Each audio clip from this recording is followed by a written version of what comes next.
Mm, That's, why a lot of people who are experiencing anxiety, they'll say, oh, gee, I have sweaty palms and racing thoughts and I can't sleep and I feel restless, right? And then a lot of times they'll say, well, and I've tried to just take a deep breath and visualize a beach and, it's just not working.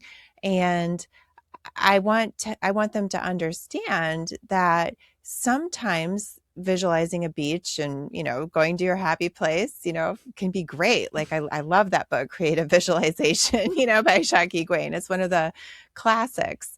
But sometimes the healthiest response, the way to actually really assuage the anxiety is to ask, what does this anxiety want me to do? Because that mm, adrenaline, the same thing that's giving you those sweaty palms and racing thoughts and all that, that's an excess of energy. That's why I called the book Nervous Energy, Harness the mm. Power of Your Anxiety. Because the trick is, suppose you're anxious about a test that you have to take.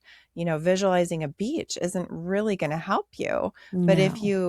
learn how to funnel that energy into saying, I'm going to make 15 flashcards and I'm going to just, review them. I'm going to, give Mm, those sweaty palms something to do so that I'm not just stewing with all this energy. But then after the test, if you're then still feeling like, okay, I have all this adrenaline coursing through my veins and I'm stuck in high gear, but yet the quote threat is over because it's all kind of a holdover from our caveman days where we would think, there's a threat and we'd spring into action. But now the mhm, threat is over, then absolutely, go to the beach or, visualize the beach or, cue yourself that it's time to down regulate.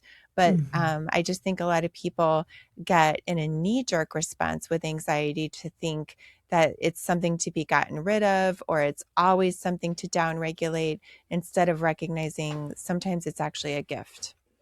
Yeah.